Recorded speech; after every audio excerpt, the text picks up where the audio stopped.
What's goody? Hey man, so the Kings are doing some really interesting things, or some interesting things are happening around the Kings right now because going into the season, the Kings were one of those teams that I thought was going to be a playoff team, maybe a play-in team, right? Well, once they got DeMar DeRozan, I was like, I feel like they have some overlapping pieces. I was like, I feel like the defense isn't really answered the question here. But I figure with Keon Ellis and the flashes he had last year and Keegan Murray being a pretty good defender and everything like that, I was like, the Kings will probably be a play-in team, maybe a playoff team, right? And to start the season off, they were ass, right? Right now, the Kings are doing pretty good ever since they replaced Mike Brown with Doug Christie and everything like that. Ever since that De'Aaron Fox fouling Jaden Ivey on the three, and then Jaden Ivey hits the free throws, and the Pistons go on to win that game. Obviously, that was before Jaden Ivey's leg injury and everything like that. Right after that game was like the De'Aaron Fox press conference thing, and then Mike Brown gets fired, and then Doug Christie gets hired, and I thought that the Mike Brown thing was just throwing him under the bus. But actually, since Doug Christie's been hired and has been doing things over there as the interim head coach, things with the Kings have been pretty good. I don't exactly know what their record is, but for a while they were like 6-1, 5-1. Like they were doing really good since the Doug Christie hiring, and the one loss was against the Lakers, the first game that Doug Christie was hired. You know what I'm saying? So like there was a whole bunch of stuff going on at that time. So it's understandable you lose that game. But then after that, they immediately started winning. Things with the Kings were good. And then I don't know if it wasn't yesterday. I want to say it was like 2 or 3 days. No, it wasn't 3 days ago. It's probably like 2 days ago, where we get hit with the De'Aaron Fox is available to be traded. The Kings are shopping around De'Aaron Fox. Basically, De'Aaron Fox kind of requested a trade or something like that, or the Kings just don't want him anymore, basically something like that. And when Shams Charania first reported this, I remember that it was like,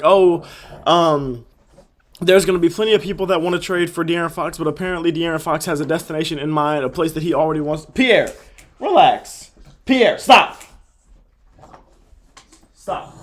But there was apparently already a location where De'Aaron Fox wanted to go, and then a few hours, it might have even been minutes, I don't remember exactly, but a few hours later, I think, was when the report comes out that, oh yeah, it's San Antonio, which isn't something that was necessarily surprising. If you've been having your ear to the ground, you've known that San Antonio has been a destination that he's been wanting to go to and everything like that. And then honestly, a lot of like guards are like rumored to want to go there, which like is really good for the NBA because for one, you want to see Wemby play with some talent, right? Just for like the show of it, the highlights of it, the name of it, the hype of it, to get the talking heads talking about Wemby as much as possible, to get him out there being the face of the NBA or the GOAT or whatever you want him to be.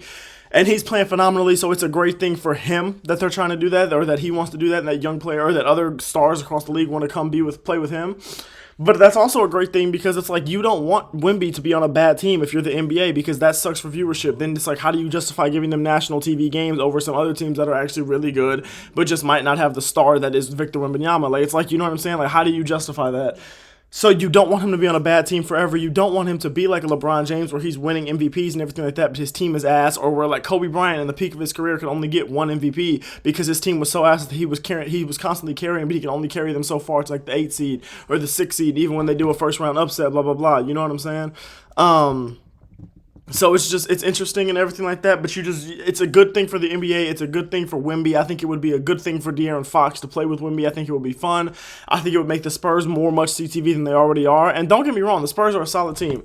The Spurs are a team right now that are like, I got a spam text.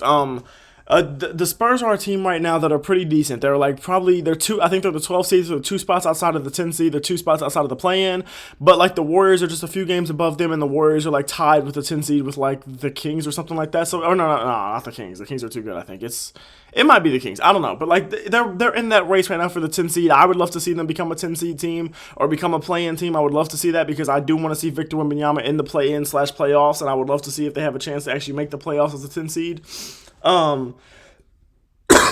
So this is all great and everything like that, but it doesn't change the fact that I'm really genuinely confused about what the Spurs have going on. Because it seems like this just kind of came out of the blue, came out of nowhere. And like I said, things were boiling over before this season when De'Aaron Fox doesn't accept the contract extension, a big fat max contract extension, because he was like, people speculated that he was like, I want to be All-NBA so that I can get the extra or whatever, however many $1 million it is for getting that incentive and everything like that, which to me at the time made sense. I didn't even make a video about it because I was like, what he's doing makes sense. There's no point in making a video about it because he's just betting on himself. Good luck to him. I wish the best. Then they get DeMar DeRozan and everything like that, and that was after I believe it was after he put some pressure on the organization to be like, yeah, I don't just want to be competing for playoff spots or play-in spots. I want to actually be winning games and truly competing at the highest level of the sport. So he put some pressure on the organization, which again, while interesting, wasn't necessarily something that it was worth making a whole video about, because we've seen Giannis do it. I've been begging for Steph Curry to do it. Like, we've seen guys. Bron has done it throughout his whole career. We've seen guys do this. So it's not necessarily new. So I was like, okay, whatever. Then they get they get DeMar DeRozan. I'm like, okay, the organization's listening to him, right? And now, just when you're starting to turn things around, just when you're starting to win, just when DeMar DeRozan's starting to hoop and he's starting to find his rhythm, just when things are starting to go good for the team, just when you're finally getting back into that playoff rhythm, that play-in rhythm, that spot where you can really move up the standings in the West, that's when you say, oh, yeah, within the next 2 weeks, within the next 10 days, no, it's not 10 days, but yeah, within the next 2-ish weeks, De'Aaron Fox is available, so call our phone. He wants to go to San Antonio. Why now? I would get it if we're back in December, the beginning of the month, the beginning of December or whatever, before Mike Brown was fired and everything like that. Then I'm with you. Then I understand. Then I'm not even mad at you. If we're back in even early January before that happened, I'm like, okay, I'm not mad at you, whatever. Team's not great. You guys are ass. You guys are like the 12, 13 seed. You're supposed to be way better than this. You got DeMar DeRozan, blah, blah, blah. Even somehow the things in the clutch are terrible. Whatever. But now, once you're finally getting to what I assume your goal was in winning games, you want to trade one of your best players? Sabonis has been hooping. DeMar DeRozan has been hooping. Malik Monk has been doing some good things. Keegan Murray's been doing better than he was doing to start the season. De'Aaron Fox hasn't had his best season, but he's still been De'Aaron Fox. And now that you're finally starting to work things out, you want to trade one of the most important pieces, a guy that's been on that team since literally forever? I just don't get that. And then also, you're trading him to a Western Conference team that's not that far below you in the standings, that is a really, really good team. Not a really, really good team, but that is a team that has playoff potential, a team that has one of the best, that has probably the best young star in basketball.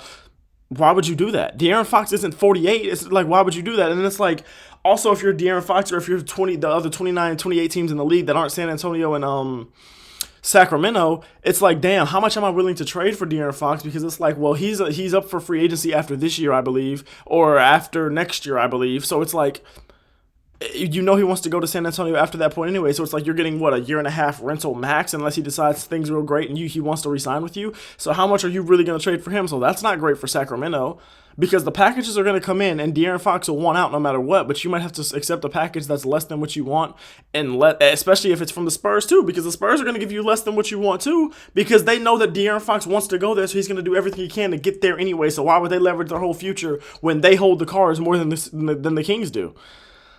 So I don't know, man. It's just really interesting. I don't really get what the Kings are doing here. I don't really get the timing of this move. But yeah, man, I'm sorry I did not get y'all the video yesterday. I didn't plan well. My girl was off. I was with her the whole day. I didn't find time to make a video. That's my bad.